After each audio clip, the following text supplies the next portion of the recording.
కాశీ సహాయంతో కంపెనీలో ఉన్న ల్యాప్టాప్ శ్రీధర్ది దొంగతనం చేయించిన జోష్న. కాశీయే దొంగతనం చేశాడు అని నిజం తెలుసుకున్న కార్తిక్.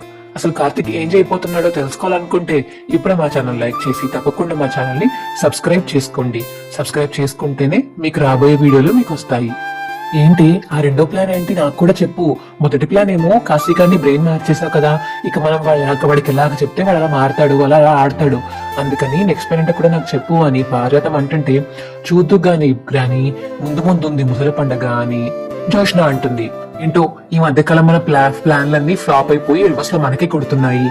ముందుగా చెప్తే కొంచెం నేను కూడా నీకు సాయం చేస్తాను కదా అని పార్వతం అంటుంటే, ఏం పర్లేదులే గ్రాని, ఈసారి నా ప్లాన్ ఏం ఫ్లాప్ అవ్వదు, ఖచ్చితంగా హిట్ అవుతుంది, చూడు ఆ కాశీగారితోనే చేయిస్తాను అని జోష్న అంటుంది.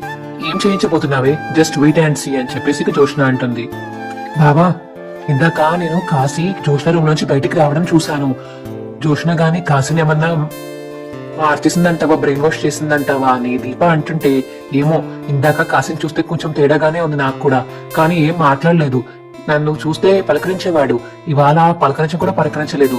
నాకు తెలిసినంత వరకు ఏదో చేసా ఉంటుంది జోష్న అని కార్తిక్ అంటాడు. ఇక దీప ఇద్దరు మాట్లాడుకుంటారు. అరే చూద్దాం, కాశీ ఏమన్నా చెప్తే దాన్ని బట్టి మనం మాట్లాడదాంలే అని ఇక కార్తిక్ అండంతో ఇక ఎవరి పనుల వాళ్ళు ఉంటారు. ఇక జోష్న అయితే మళ్ళీ కాశీకి ఫోన్ చేసి, కాశీ నీకు జాబ్ ఆఫర్ వచ్చింది, నెలకి 60,000 జీతం, మా ఫ్రెండ్ కంపెనీలోనే, నువ్వు రేపే వెళ్ళి జాయిన్ అవ్వచ్చు, కానీ నాకు ఒక చిన్న ఫేవర్ చెయ్యాలి అని ఇక జోష్న అడుగుతుంటే, చెప్పక్క నీ కోసం ఏదైనా చేస్తాను, నాకు నీ వల్ల అర్థమైంది, ఎవరు ఎలా నన్ను ఎలా చూస్తున్నారు నాకు బాగా అర్థమైంది అక్క అని కాశీ అంటుంటే, ఫేవర్ ఏంటంటే మీ మావయ్య ల్యాప్టాప్ ఉంది కదా, అది తీసుకొచ్చి నాకు ఇవ్వగలవా నువ్వు, కంపెనీ ల్యాప్టాప్ ప్లీజ్ అని చెప్పేసి ఇక జోష్న అడగడం తోటి, అదేంటక్క నువ్వు ఏ స్కామ్ చేయలేదన్నావు కదా, మళ్ళీ ల్యాప్టాప్ ఎందుకు నీకు అని కాశీ అడుగుతుంటే, ఏం లేదు, అందులో కొన్ని సొంత ఖర్చులకి వాడుకునే మాత్రమే ఉన్నాయి, మిగతావన్నీ ఫండ్స్ నేను దాచాను, కంపెనీ ఎప్పుడైనా లాసుల్లోకి వెళ్తే ఆ ఫండ్స్ బయటకు తీద్దామని దాచాను అంతే, అది నేనేమీ ఫ్రాడ్ చేయలేదు అని జోష్న చెప్తుంటే, సరే అక్క తీసుకొస్తాను అని కాశీ అంటాడు. ఇక ఆఫీస్ కి బయలుదేరి కాశీ అయితే ఆ ల్యాప్టాప్ తీసుకుని ఎవరికి తెలియకుండా ఇంటికైతే వచ్చేస్తాడు. అక్కడే బయటకు వెళ్తున్న కార్తిక్ మరియు దీప అయితే కాశీ అయిన ల్యాప్టాప్ పట్టుకుని ఆఫీస్ లోంచి బయటకు రావడం చూస్తారు.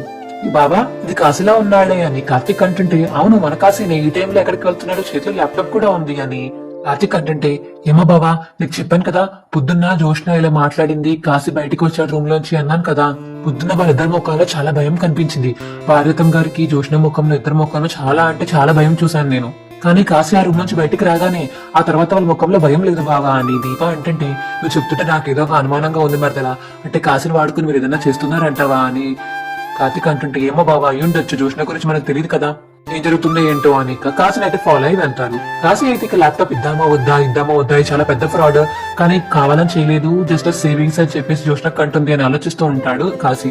ఇక జోష్నకి ఫోన్ చేసి చెప్తాడు, అక్క ల్యాప్టాప్ నా దగ్గరే ఉంది, మీకు ఎప్పుడు ఇమ్మంటారు అని కాశీ అయితే జోష్నకి ఫోన్ చేసి చెప్పడం తోటి, వెరీ గుడ్ కాశీ, చాలా థ్యాంక్స్, నువ్వు నీ దగ్గర ఉంచు, ఎవరికి కనబడకుండా దాచేయి, నేను వచ్చి తీసుకుంటాను అని జోష్న అంటుంది. సరే అక్క వచ్చే ముందు కాల్ చేయండి అని కాశీ అంటాడు.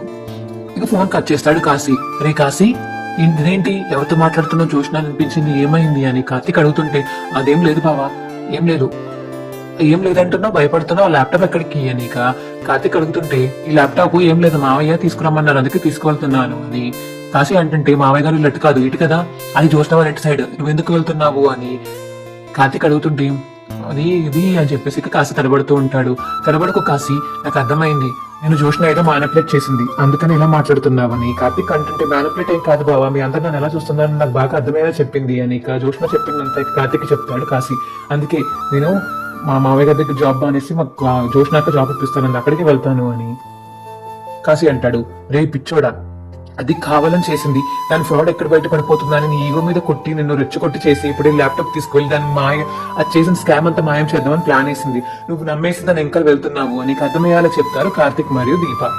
అవునా అని కాశీ అంటుంటే, అవునరా అని చెప్పేసి కార్తిక్ అంటాడు. ఇదంతా తెలియక నేను దాని ట్రాప్ లో పడిపోయానా అని కాశీ అంటుంటే, నీ కోసం ట్రాప్ వేసిందిరా, మా నాన్నకి ట్రాప్ వేస్తే నేను కదా కాపాడడానికి, నీకు ట్రాప్ వేస్తే నేను ఎవరు పట్టించుకోరు అని చెప్పి నీకు వేసింది, అది కూడా అర్థం చేసుకోకుండా నువ్వు వెళ్ళిపోతున్నావు, మళ్ళీ చదువుకున్నావు డిగ్రీలు, అదేనా మరి కాశీని మరి నేను ఏమనాలి, అందుకే ఎవరైనా ఈజీగా మోసం చేయగలుగుతున్నారు, నువ్వు ముందు వాళ్ళు ఎందుకు అలా ప్రవర్తిస్తున్నారో అర్థం చేసుకోవాలి అని కార్తిక్ చెప్తాడు. సారీ బాబా, ఇదిగోండి ల్యాప్టాప్ అని ల్యాప్టాప్ తీసుకెళ్లి కార్తిక్ ఇచ్చేస్తాడు కాశీ. మా వీడియో మీకు ఎలా అనిపించిందో కింద కామెంట్ సెక్షన్ లో తెలియజేయండి. మా వీడియో కనుక నచ్చితే మా వీడియో లైక్ చేసి తప్పకుండా మా ఛానల్ సబ్స్క్రైబ్ చేసుకోండి. పక్కనే ఉన్న గంట సింబల్ మీద క్లిక్ చేయండి. నోటిఫికేషన్స్ ఆల్ లో పెట్టుకోండి. అప్పుడే మేము చేసే వీడియోలు మీకు రోజు వస్తాయి. సబ్స్క్రైబ్ చేయడం మాత్రం మర్చిపోకండి. బాయ్.